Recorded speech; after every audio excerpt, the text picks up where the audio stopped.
Kart races, the genre where anyone, and yes, even an ogre, can drive a go-kart, launch missiles, and somehow drift without consequence. Everyone and their mascot has tried to recreate the magic of Mario Kart, so naturally, DreamWorks has tried a few times too. But DreamWorks All-Star Kart Racing, that's one of those that you didn't really know existed until it drove right past you, unnoticed, uninvited, and kind of unfinished. Today we're going back to 2023, a year that gave us Tears of the Kingdom, Spider-Man 2, and Boss Baby in a go-kart. Welcome to the Worst Racing Games, the series where you guys comment racing games that you think are terrible and we review them and rank them. And yes, today we are playing DreamWorks All-Star Kart Racing, so buckle up because we're about to revisit one of the weirdest and dullest attempts at mascot kart racing ever made. So let's start with the basics. DreamWorks is one of the biggest names in animated cinema. Shrek alone changed the face of animated films, and How to Train Your Dragon is still one of the most beloved trilogies of the 2010s. Add in films like Kung Fu Panda, Trolls, Megamind, The Croods, and yes, even Boss Baby, and you've got a deep bench of characters. So when DreamWorks All-Star Kart Racing was announced in 2023, it should have been a win. But what we got was a licensed kart racer that felt more like a group project turned in the night before the deadline. Developed by Bamtang Games and published by GameMill Entertainment, All-Star Kart Racing came from the same folks behind the Nickelodeon Kart Racer series. You know, the ones that took 3 whole entries before they even added voice acting. GameMill is kind of known for quantity over quality, and their games often feel like budget-friendly stocking stuffers, serviceable but definitely not winning any awards. And from the start, DreamWorks karting looked and felt like a slightly upgraded version of those Nickelodeon games. Solid concepts, familiar characters, and no polish. Okay, so how does it actually play? Well, you get 20 plus characters from across DreamWorks' catalogue. The big ones are here: Shrek, Poe, Hiccup, Puss in Boots, even some of the Trolls characters, and of course Boss Baby, because somebody decided he needed a driver's license. Each character has a custom kart and a unique special move, like temporary boosts, projectiles, or effects that alter nearby racers. It's a decent attempt at adding variety, though in practice, all of these abilities are kinda samey, so there's not really any difference anyway. The tracks are loosely inspired by the movies, such as the Panda Village and the Spirit Realm from Kung Fu Panda, Africa and New York City Zoo from Madagascar, so on and so forth. A few of these are kind of cool, but don't expect much fan service here. Most of the tracks are generic loops with some themed assets slapped on.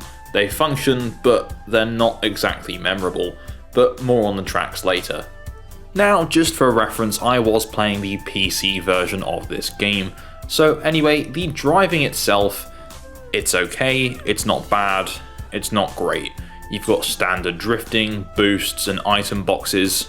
At the start of each race, there's also a boost you can get by pressing your trigger 3 times in time with the music.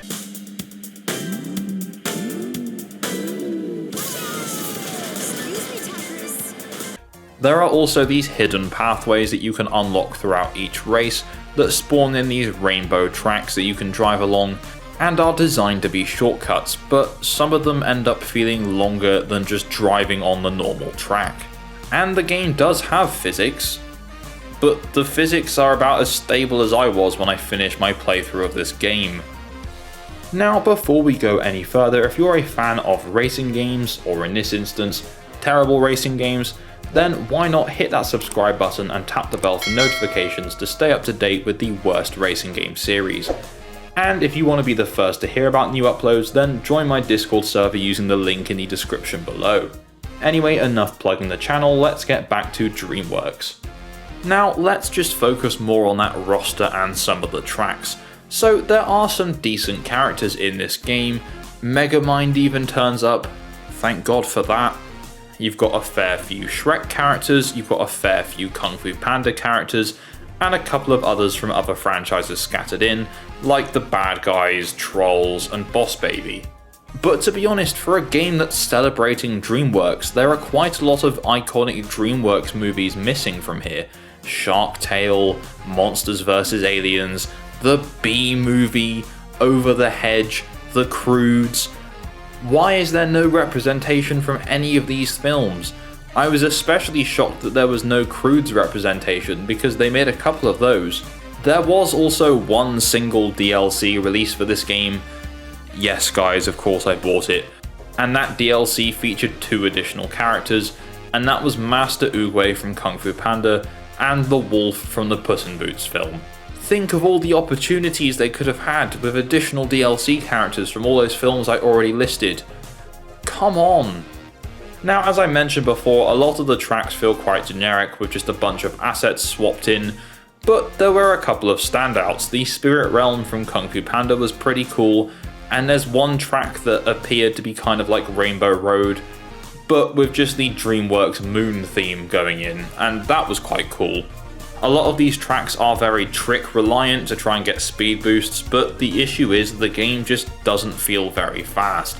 Now, I'd done some research into this, and apparently it's down to the resolution on how fast the game actually feels, but even though this is a 2023 PC release, the game doesn't actually have a 1080p resolution. It doesn't even come close to it, which I thought was particularly odd.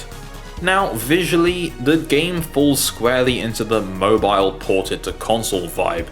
Character models look okay, Poe looks like Poe, Shrek looks like Shrek, but there's just something a little bit off about them. Their animations are janky, and the lip sync is almost non-existent. And yes, lip sync. There is voice acting. It's not great. Alright, donkey. Easy as waffles. Okay then, I'm ready. Waffles, here I come. Now pay attention, donkey. Hold accelerate to move forward. The voice actors do their best to try and recreate the original actors' iconic voices, but a lot of them fall quite short. And a lot of these voice lines are just repeated over and over again, way too much. I complained earlier about the Nickelodeon racers not having the voice lines, but honestly I would take that over hearing Poe shout the same 3 things on loop from a guy trying to sound like Jack Black over and over again. Awesome!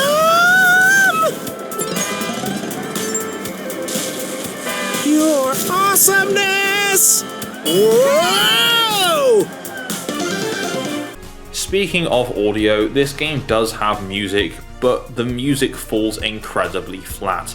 It is very, very generic. They could have done some really cool remixes of many different iconic themes from these films, but no, it's just generic background kart racer music, no Kung Fu Panda themes, no How to Train Your Dragon themes, no All-Star from Shrek, and it's literally in the title of the game. I don't know guys, it's just not great. Generic loops and boring menus. It kinda just feels like placeholder music that never actually got replaced.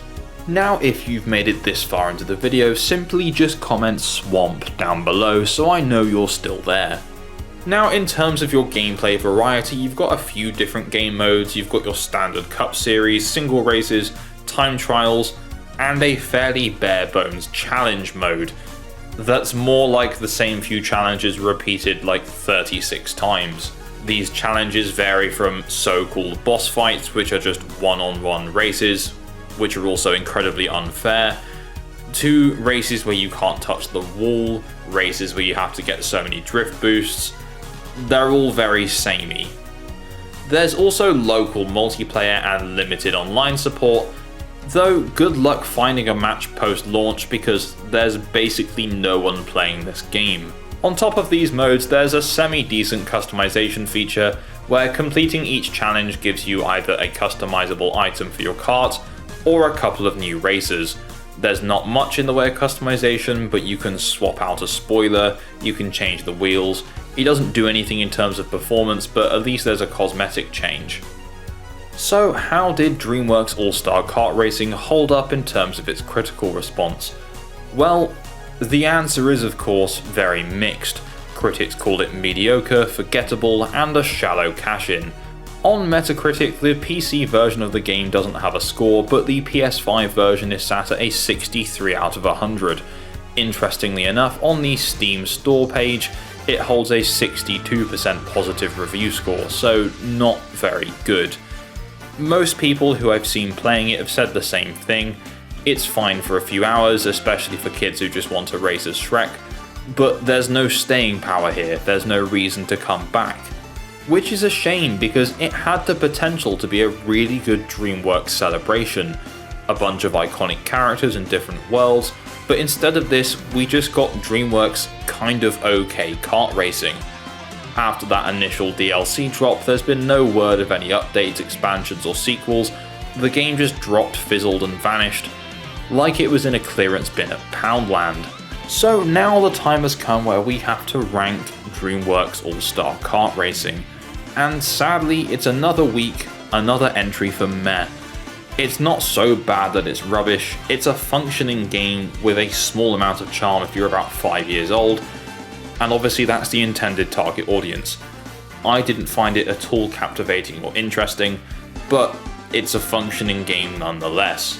Yes, it has some frustratingly difficult moments, mainly down to the rubbish physics engine and the weird sense of speed, but it's still an okay kart racer with a somewhat okay lineup and some somewhat okay tracks. There are definitely worse kart racing games out there, and there are definitely worse kart racing games on the wheel of worse racing games that we have not yet come across.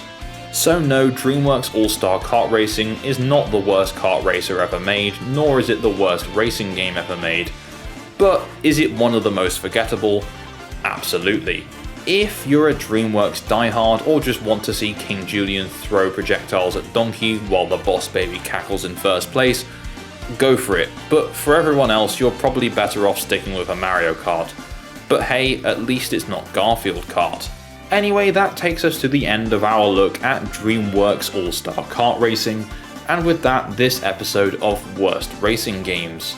Now, if you would rank this game differently, or have any experience of this game for yourself, let me know in the comments section down below. And if you have any more entries you'd like to see on the Worst Racing Game series, make sure to comment that down below as well. If you enjoyed this video, please leave a like, and if you haven't done so already, subscribe and tap that bell for notifications of my future uploads. And I will see you in my next video. Bye bye.